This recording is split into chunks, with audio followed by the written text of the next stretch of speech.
내가 산을 향하여 눈을 들리라. 이 제목을 같이 은혜를 나누기 원합니다. 지금 1절부터 8절인데 이걸 좀 구분해야 됩니다. 1절하고 2절에서 8절까지 좀 달라요.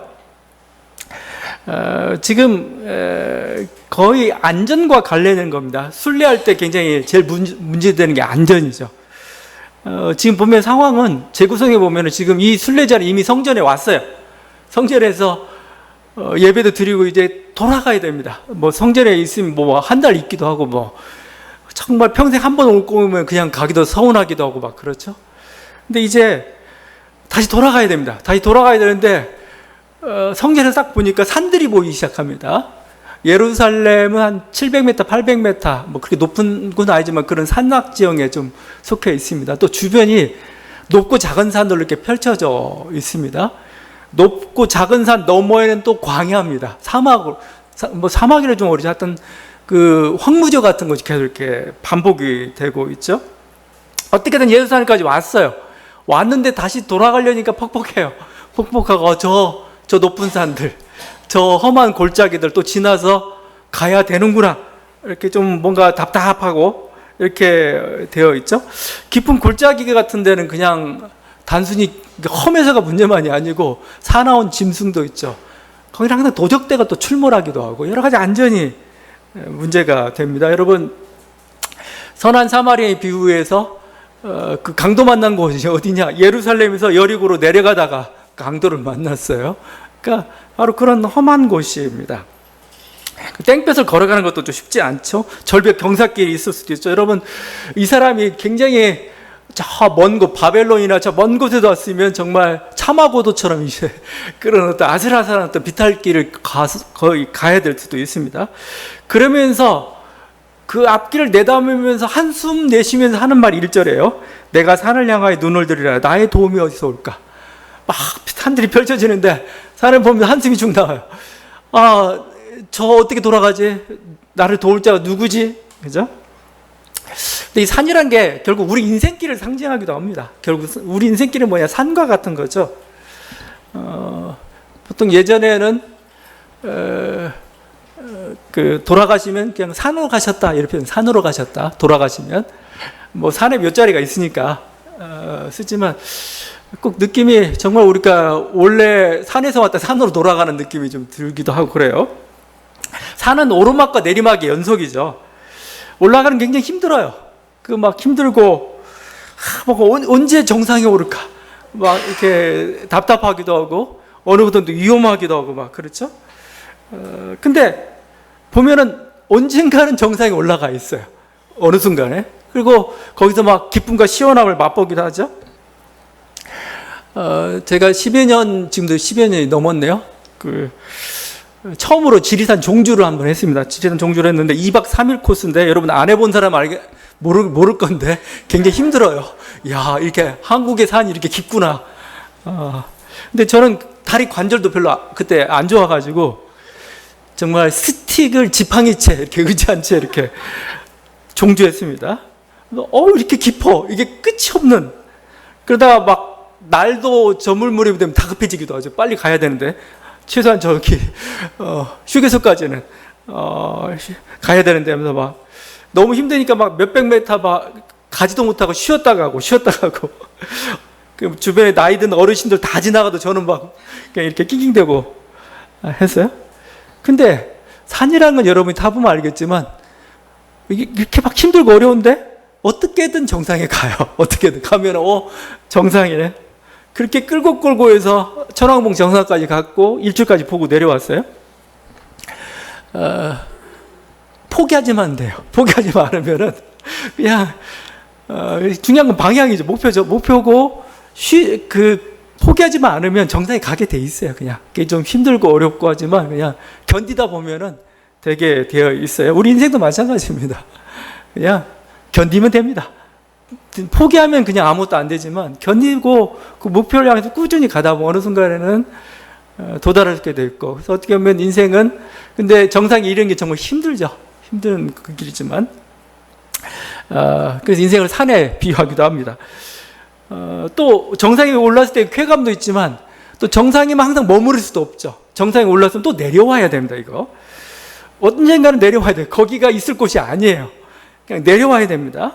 근데 등산하시는 분은 잘 알지만은 내려올 때 더 조심해야 됩니다. 내려올 때 하중이 더 쏠리기도 하고 뭔가 이렇게 다리에 힘이 풀리기도 하고 그래서 굉장히 유명한 산악인들은 대부분 정상 정복하고 내려오면서 많이 사고를 당하기도 하고 막 그럴 거죠. 마찬가지로 우리 인생도 마찬가지입니다. 인생도 이제 정상에 올랐다가 그게 50대가 60대가 되겠죠. 이제 내려와야 됩니다. 그걸 우리가 은퇴라고 얘기합니다. 그리고 아니면 자리에서 물러났다 표현하죠. 인생의 황혼기라는 표현을 쓰고 있습니다. 그래서 칼 융이 인생을 그 태양에 비유해는 괜찮은 것 같아요. 태양. 왜냐하면 이렇게 자 동쪽에 떠올라가지고 정점까지 올랐다가 다시 서쪽으로 황혼으로 지는 게 우리 인생이다 얘기하고 있는데 그게 하나의 산이죠. 산. 올랐다가 내려가는. 그래서 우리에게 황혼기가 있고 황혼기 내려오는 것을 잘해야 됩니다. 올라가는 건 다들 잘해요. 어떻게든 가요. 근데 문제는 내려오는 걸 잘 못합니다. 그게 이제 우리 한국 교회 아니면 한국 사회의 실패이기도 합니다. 안 내려오려고 그래요. 아직도 노년 세대가 이 나라를 유지하려고 안 됩니다. 노년 세대 내려오세요. 내려오고 청년들한테 맡기고 노년들은 자기들의 인생을 살아가야 됩니다.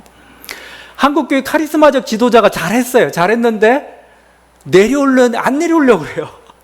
끝까지 상황 노릇 하려고 하고 그 권력을 유지하려고 하고 안 되면 어떻게 하냐면 세습이라도 해가지고 뭔가 그 권력을 유지하려는 게 한국교회의 실패라고. 내려오는 법을 잘 몰라요. 제가 알고 있는 어느 교회는 마지막에 뭔가 한복을 단단히 챙겨보려고 하다가 그냥 사단이 나고 막 이렇게 되고 말이죠. 근데 우리는 잘 내려와야 됩니다. 그러니까 그냥 막 올라갔다가 그냥 대충이 아니고 정말 조심조심해서 마지막에 아름다워야 사실은. 그러니까 최후에 웃는 자가 승자예요. 최후에 딱 바라보면 내 인생은 만족했어 라고 해야 진짜 승리한 인생이지. 뭐 한때 난 정상에 올라 그건 소용없어요. 잘 내려와야 됩니다. 그래야 인생이 마무리가 잘 되는 거죠. 하여튼 이 산이라는 이미지들이 우리 인생을 잘 보여주고 있어요. 그래서 거기서 내가 산을 향하여 눈을 들리라고 할 때 자기 인생을 바라보는 하나의 고백일 수도 있어요. 하여튼 이렇게 오르막 내리막 정상에 올랐다.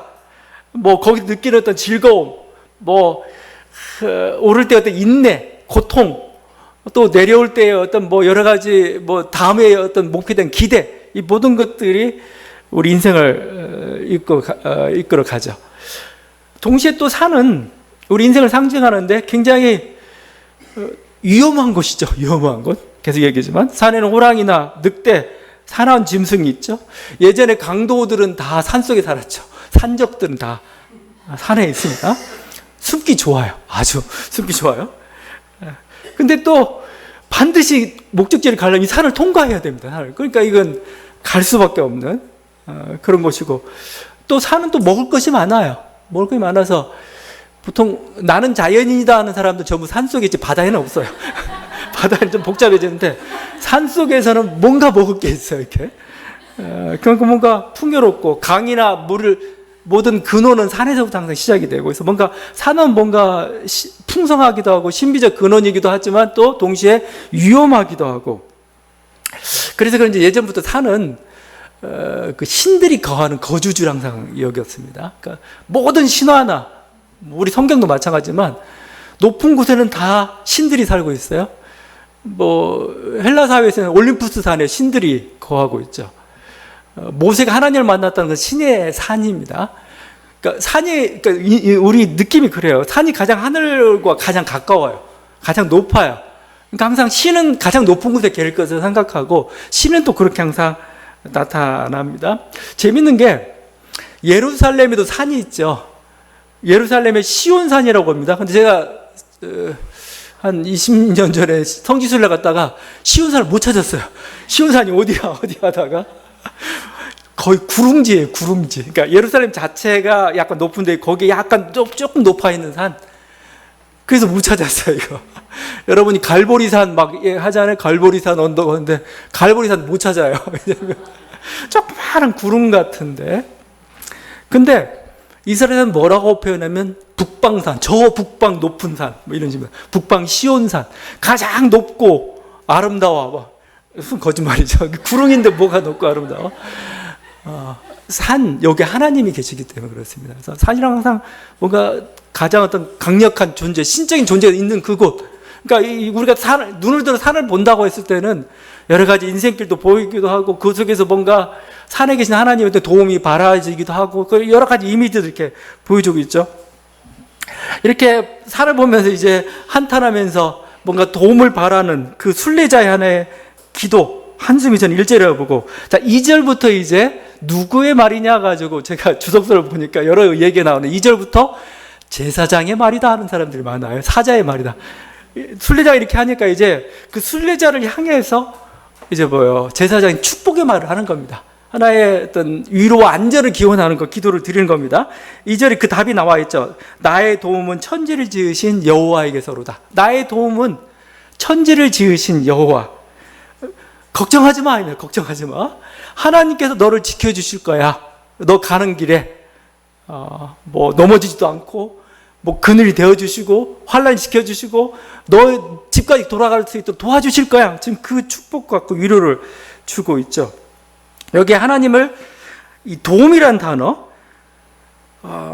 누가 나를 도울고 했더니 나의 도움은 천지를 지은 이 도움이란 단어가 재밌는데 이 돕는다는 단어가 에제르입니다. 에제르인데 이 에제르라는 단어가 어디 나오냐면은 창세기 3장에 나와요. 창세기 2장. 하나님이 아담을 짓고 아담이 혼자 있는 게 안 좋아가지고 돕는 배필을 짓다. 돕는 배필이죠. 그때 쓰는 단어가 에제르입니다. 에제르인데 똑같은 단어를 쓰고 있어요. 그러니까 아담의 짝, 하와의 짝이라는 표현을 쓰고 거의 동일한 단어죠. 아담이 하와에게, 하와가 아담에게 서로 돕는 자가 돼서 인생길을 살아가듯이 하나님이 우리의 돕는 자가 되어서 너희 인생길 같이 가겠다. 돕는 배필로서 그렇게 표현하고 있고, 이스라엘 선지자들이 항상 노래하는 거예요. 하나님은 누구냐? 이스라엘을 돕는 자다. 이스라엘의 배필이시다. 배필. 그래가지고 너의 어려움, 너의 모든 고통, 모든 한숨도 다 아들 뿐만 아니라 너의 고통도 짊어지시는 분, 그게 의미가 이 돕는 자, 이런 의미이죠. 근데 이 돕는 자가 무력하면 아무 소용이 없죠. 우리를 돕는 분이 누구냐? 지금 고백하는 게 천지 만물을 지으신 여호와다. 천지 만물을 만드신 하나님이다. 작은 산이든 높고 헌준한 산이 다 하나님이 만드신 겁니다. 그 창조주 되신 분이 우리와 함께 계세요. 지금 내가 산길을 가는데 그 산 주인이 옆에 있어요. 산 주인이 옆에 있고, 산길을 가장 잘 아는 분, 산만큼 힘이 센 분이 널 도와줄 거야. 지금 이거죠. 그러니까 산행길을 두려워하지 마. 이렇게 얘기하죠. 천지를 지으신 여호와, 이건 마치 우리 인생에도 적용해 볼 수가 있습니다. 나라는 존재를 만드시고 우리 인생을 설계하신 분이 바로 하나님이야. 그러니까 너 두려워 마. 그 하나님이 너를 도와주셔. 이런 의미죠.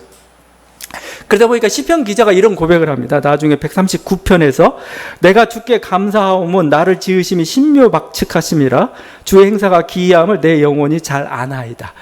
신묘막측하다. 기묘하다. 도무지 상상할 수 없게 내 인생을 이끌어 가신다.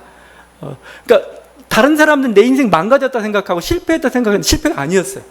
실패가 아니었고 오히려 그걸 통해 멋진 작품들을 만들어내고 내 인생을 위대하게 만들어가는 그 모습을 바라볼 때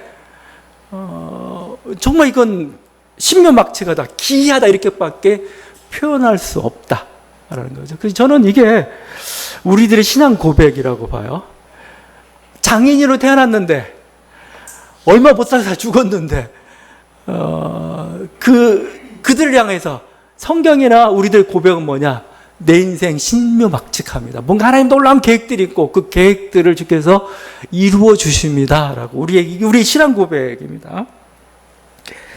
근데 문제는 이제 우리 인생이 좀 흘러간 당시에는 너무 아니다라고 생각했는데 좀 흘러야 알아요. 흐르고 나니까 그래 그렇구나. 내 인생 이렇게 빚으려고 아니면 내 인생 이런 일들을 하시려고 결국은 우리가 짧게 살든 길게 살든 다 갈 때 되면 다 똑같아요.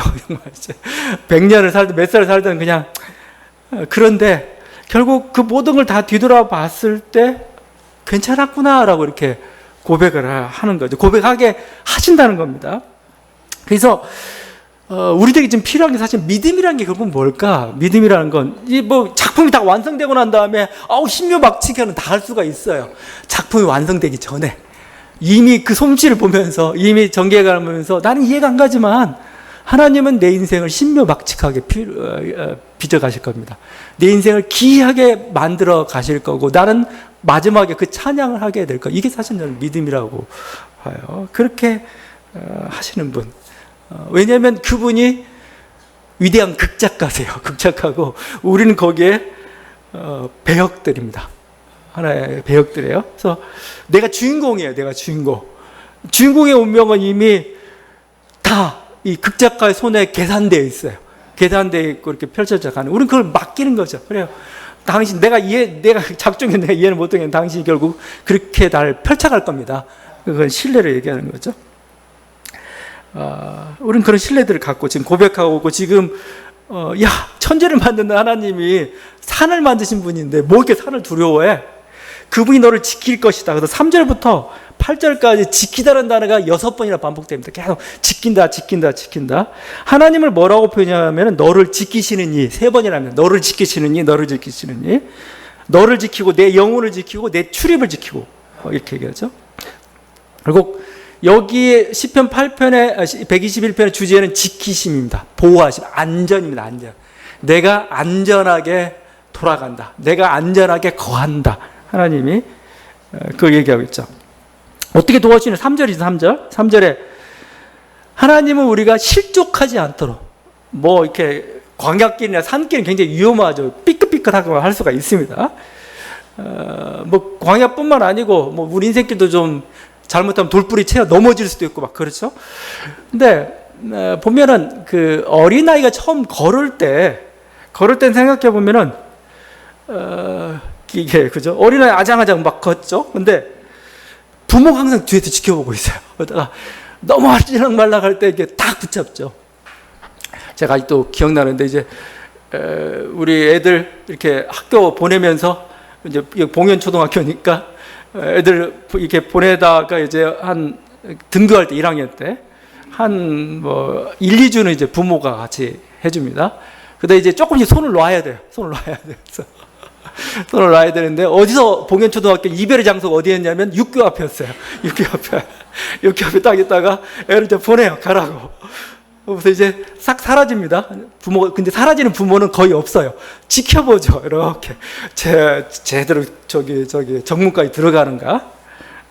그게 우리 하나님이라는 겁니다. 지금 우리는 계속 인생길 이렇게 아장아장 걷고 막 있는데 넘어지는 순간 뭐 하나님이 그 손을 얻으셔서 다시 잡아주시고 다시 가실 수 있도록 하고. 그래서 거기 뭐라고 표현하면 이분은 졸지도 않고 주무시지도 않는다. 눈을 부릅뜨고 있습니다. 우리 어릴 때 자녀들이 막 이렇게 무슨 자다가 이상한 소리를 내고 어린 아이들이 이상한 소리를 내면 부모는 그냥 번개가 잘 알아듣죠. 그냥 무슨 소리 하면 되지? 건너방에 있을지라도 알아들어요. 못 알아들으면 자기가 부모인지 좀 생각을 좀 해봐야 돼요. 근데 이게 들려요. 그냥 뭔 소리 났는데 이게 뭔 소리인데 하면서 이렇게 가죠. 이게 부모인데 바로 하나님이 바로 그렇다. 졸지도 주무지도 않으시면서 너의 모든 걸 다 그러니까 너 안심해. 그냥 맡기고 가. 뭐 그렇다고 해서 정말 우리는 한 번도 넘어진 적이 없느냐? 많이 넘어졌죠. 엊그제도 넘어졌으니까요. 넘어집니다. 그런데 문제는 완전히 넘어지지 않는다는 겁니다. 누가 그런 표현을 썼어요. 십자가를 붙잡고 넘어지면 곱셈 인생이 된다. 그래요? 십자가 플러스죠? 플러스인데 플러스 기호 잡고 넘어지면 곱셈 기호 된다고. 그거 괜찮다 그거. 예. 그러니까 우리가 뭐 조금씩 넘어져 봐야 되죠. 넘어져 봐야. 왜냐면 넘어지는 게 고통스럽고 또 그걸 넘어지지 않기 위해서 근육도 만들어내고 그래서 더 연단에 더 이상 넘어지지 않는 인생이 됩니다. 하나님이 맨날 넘어지지 말라고 해가지고 옆에서 지켜주만 주면 얘는 어른이 안 돼요. 어느 땐 가만 놔둬요. 넘어지라고 하면 돼. 넘어지라고. 아프구나. 조심해야 되겠구나. 그 다음에 근육이 필요하구나 하면서 더 이상 이제 하나님 도움이 필요할 정도까지 돼야 그게 진정한 도움이고 하나님의 도우심은 그렇다는 겁니다. 실족하지 않게 하신다는 거죠. 4절에 보면은 하나님을 이스라엘 하나님이라고 그러죠. 졸지도 않고 주무시지도 않는다 하면서 이스라엘 하나님, 갑자기 나라 단위로 띄었어요. 개인 단위에서 나라 단위. 왜냐하면 나라의 안정이 사실은 개인의 안정이다 그랬습니다. 나라가 안정돼야 사실은 개인도 행복하게 편안하게 살 수가 있어요. 그래서 이 이스라엘 하나님이 지키신다. 이스라엘이라는 나라가 있는데, 성이 있는데 하나님 파수꾼이 되어가지고 주무시도 졸지도 않아. 인간은 계속 졸죠. 인간은 엉뚱한 생각할 때 있고 엉뚱한 판단할 때도 있죠. 근데 뭐예요? 이스라엘은 하나님이 파수꾼이 되셨기 때문에 이분 전혀 졸지도 않고 졸음이 없으신 분입니다. 그리고 능력도 많으신 분이라서 적이 침입을 미리 알고 대비하고 막 이렇게 어느 곳에 올지 이렇게 딱, 옛날 제갈공명에 그랬다 싸울 때 미리 어느 곳을 할지 착착착 대비하는 그 하나님이, 그래서 나라의 안전을 사실 인간에게 맡길 수는 없어요. 인간에게. 왜냐하면 인간은 항상 실수하고 인간은 항상 오판합니다. 그리고 인간은 아무리 무장할지라도 만약에 상대방이 이 나라 잡아먹겠다고 오게 되면 이거 더 이상 어떻게 해볼 수가 없어요. 우리는 그래서 열심히 모든 방비를 하고 안전책을 다 강구하지만 기도해야 됩니다. 하나님께서 도와주시도록. 하나님께서 이 나라, 인간이 우리가 아무리 성을 지킬지라도 인간은 연약해서 졸 수밖에 없습니다. 주무시지 않는 당신이 이 나라를 지켜야. 우리나라를 보니까 지금 하나님께서 지키시는 것 같아요. 왜냐하면 지금 용산 정부가 이렇게 엉망인데도 불구하고 나라가 잘 돌아가는 거 보면은 뭐 그런 대로 돌아가는 거 보면은 하나님이 지키시는구나. 우리가 알 수 없어요. 그러니까 하나님이 이 나라를 지키시는데 인간은 자기들 계획대로만 하죠. 근데 계획대로만 될 것 같지 않아요. 오히려 엉뚱한 계획까지 지키실 때도 있고 막. 우리는 그런 하나님을 신뢰하는 겁니다. 인간은 실수하고 인간은 항상 어리석은 선택을 하지만, 그렇지만 결국 하나님께서는 우리를 지켜주실 거예요. 우리는 그 신뢰를 갖고 그걸 놓고 기도하는 거죠. 기도할 때 하나님께 정말 지키신 손길들을 우리가 경험하게 되는 거죠. 하나님은 매우 또 섬세한 분입니다. 보면은 우편의 그늘이 되셔서 우리를 지킨다고 표현합니다. 이 그늘의 위력은 우리 중동지방에서 실감합니다. 이 40도 되는 그 뜨거운 그 태양이 내리쬐는 게 중동이죠. 근데 이상하게 그늘만 가면 그렇게 시원해요. 아주 시원하고 할만합니다. 그러니까 이스라엘 백성이 광야 40년을 이렇게 지내는데, 광야 40년을 지냈던 그 하나의 그 원동력, 어떤 하나의 그 힘이 뭐였었냐? 구름기둥이에요. 구름기둥인데 구름기둥을 뭐라고 표현하냐면 구름기둥을 펼치시사 그늘을 마련해 줘야 됩니다. 그늘. 그러니까 구름기둥에 앞서서 가는다는 그런 면도 있지만 구름기둥이 햇볕을 가려주고 하면서 이렇게 그렇게 좀 표현하고 있습니다. 여러분의 사막 같은 내 인생이 그래도 조금 뭔가 이렇게 완전히 마르지 않고 시원했다는 느낌이 들 때 바로 하나님께서 그 큰 손으로 여러분을 이렇게 그늘을 들이워줬다는 걸 좀 여러분이 볼 수 있기를 바랍니다. 하나님께서 우리를 사막에 땡볕에 놔주지 않아요. 그늘을 주셔가지고 거기 쉴 수 있도록 해주시고 뭔가 다시 회복할 수 있도록 이렇게 주시고, 그래서 다시 그 길을 갈 수 있도록 이렇게 만들어 주시죠. 낮의 태양이 우리를 상하게 하지 못한다. 밤의 달도 우리를 해치지 못합니다. 밤의 달이라는 것은 밤의 찬 기운이죠. 뭔가 추위 정도만이 아니고 그 추위도 문제죠. 그래서 우리가 불기둥 뭔가 밤에 보인다는 그런 것도 있지만 이스라엘 백성을 불기둥으로 인도하셨는데 그 불기둥은 뭐야? 따뜻하다는 겁니다. 따뜻하다는 거. 굉장히 광야의 그 아주 한기들을 하나님께서 불기둥으로 이렇게 따뜻하게 하시면서 인도하세요. 굉장히 자애로운 그런 모습이 보이기도 해요. 그러니까 근데 이 밤의 달은 또 뭘 얘기하냐면 사실 질병을 얘기한다. 질병. 그러니까 밤에 한기가 들면서 대부분 질병이 들어요. 그래서 밤의 달이라고 할 때 뭔가 우리 속을 파고드는 질병, 바이러스 같은 건 사실은 연상하고, 그렇던 질병들로부터 너희를 지켜주신다. 지금 이게 어떤 이 제사장의 축복이고 또 이들의 신앙 고백이고 이들의 기도예요. 하나님, 밤의 달로부터 저희를 불기둥으로 저를 지켜주십시오. 그래서 한기가 들지 않게 하시고 이렇게 하나님의 그 뜨거운 열기로서 우리를 모든 질병과 병기들로 우리를 지켜주십시오. 이런 기도들, 바로 이게 밤의 달도 너를 상치 못한다. 표현 중에 들어가 있는 그 모습이죠. 자, 그렇다고 해서 밤중에 함부로 다니면 안 돼요. 야, 뭐 그러니까 나 밤중에 함부로 다니겠다. 그러다가 곧불 듭니다, 정말. 몸을 함부로 굴려줘도 안 되죠. 자신이 망쳐놓고 나서 막 하나님 떠나면 안 됩니다.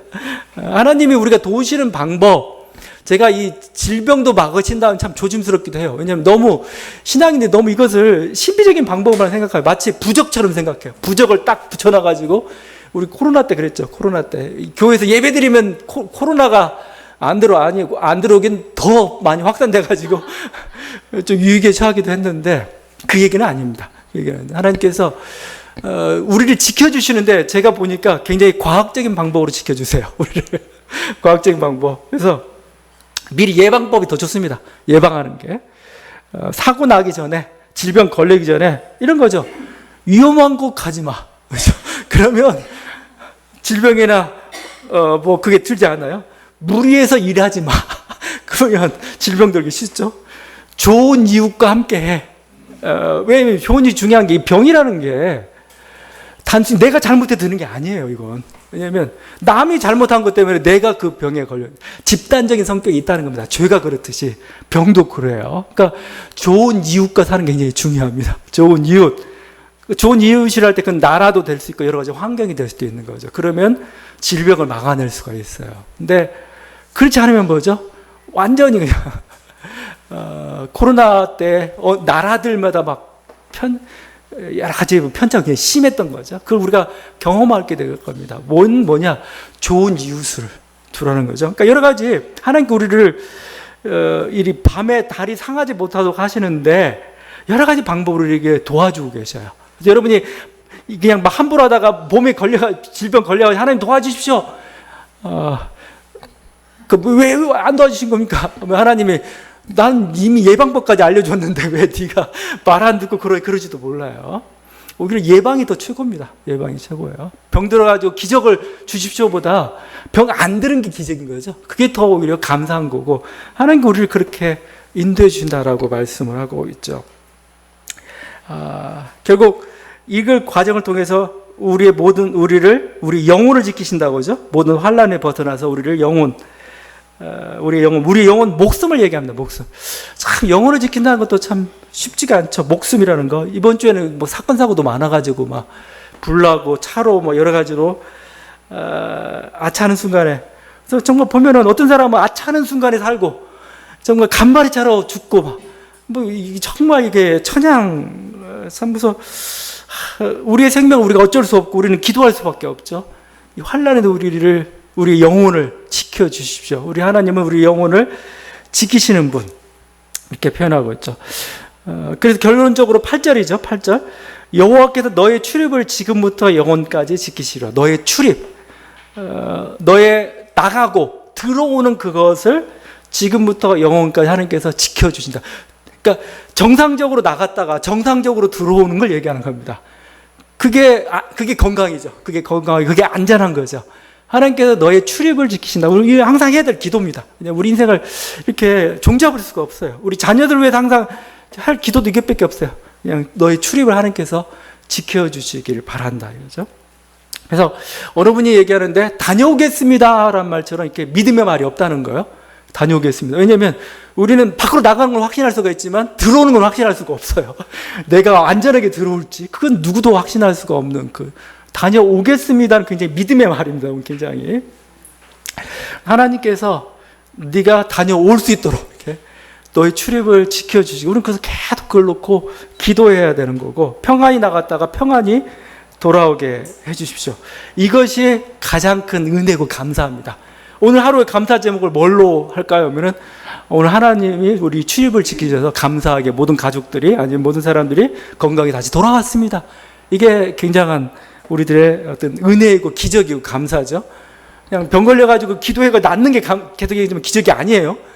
오히려 병 안 걸리는 게 기적인 겁니다. 하나님께서 이렇게 힘들고 어려운 시대에 아니면 간발의 차이로 뭔가 왔다 갔다 하는 이 시대에 하나님께서 지켜주셔서 물론 뭐 하나님의 어떤 뜻이 있어서 일찍 데려가신 분도 있고 뭔가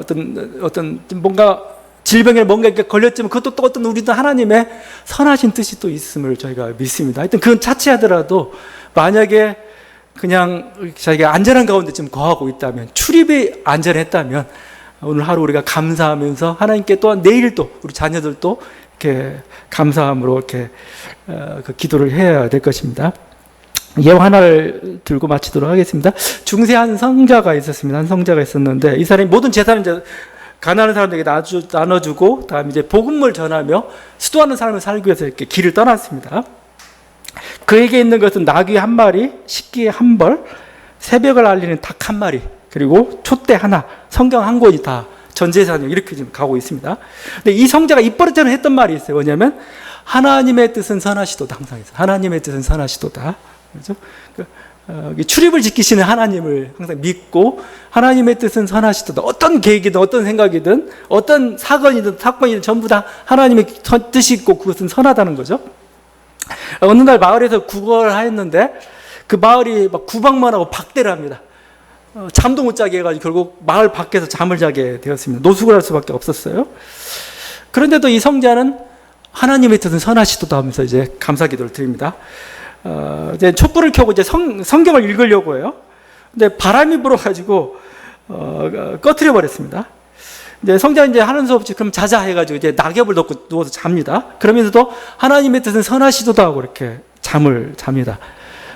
근데 잠자는 도중에 맹수가 습격해가지고 자기 유일한 제사인 나귀, 닭을 물어 죽이고 말았어요. 그 모습을 보면서 성자는 하나님의 뜻은 선하시도다 또 이렇게 잠이 들었습니다. 이 성자가 이렇게 잠을 자고 아침에 일어났다가 마을 쪽을 바라보면서 깜짝 놀랐습니다. 왜냐하면 시커먼 연기가 막 치솟고 있었던 거죠. 그날 밤 도적대가 들었던 겁니다. 도적대가 들어와가지고 집집마다 약탈하고 불 지르고 사람을 죽이고 포로로 끌어갔던 거죠. 근데 만약에 이 성자가 그 마을에서 쫓겨나지 않았으면은 그때는 좋았다고 생각했는데 오히려 화분이 됐을 수가 있었죠. 바람이 불어 촛불이 꺼지지 않았더라면, 책을 읽지 못했더라면, 책을 읽었더라면 또 더 위험할 뻔했죠. 맹수가 나귀와 닭을 죽이지 않았던 막 짐승들이 이렇게 소리 때문에 막 이렇게 시끄럽게 했을 텐데, 그럼 자기 목숨도 위험했을 거죠. 그래서 성자가 그 자리에서 무릎을 꿇고 다시 한번 하나님의 뜻은 선하시도다 이렇게 고백을 했습니다. 우리가 사실은 인생을 알 수가 없어요. 좋은 거라고 생각했는데 좋지 않을 수가 있습니다. 좋지 않은 거라고 생각했는데 이게 진짜 좋은 것일 수도 있습니다. 그러니까 결국 우리는 뭐냐? 믿음의 고백밖에 없어요. 우리는 이해할 수 없지만 하나님의 뜻은 선하십니다. 그리고 당신 우리를 사랑하시고 당신이 바로 이 천지의 주인이십니다. 그리고 우리 출입을 지키신 우리를 돕는 분이십니다. 내 인생을, 내 영혼을 헛되이 그냥 내 영혼을 완전히 정말 절벽 끝으로 몰아버려서 완전히 불행하게 만드는 그런 존재가 아니고 내가 행복하기를 원하고 내가 생명 충만한 삶을 살기를 원하고 네 인생이 위대하고 보람 있는 삶을 살기 원하는 거야. 주님의 뜻이고 그런 계획을 가지고 우리 인생을 펼쳐 가실 것입니다. 여러분 다시 한번 이 하나님을 의지함으로 어렵고 힘든 시기들을 잘 이겨낼 수 있는 저와 여러분 되기를 바랍니다. 기도하시겠습니다.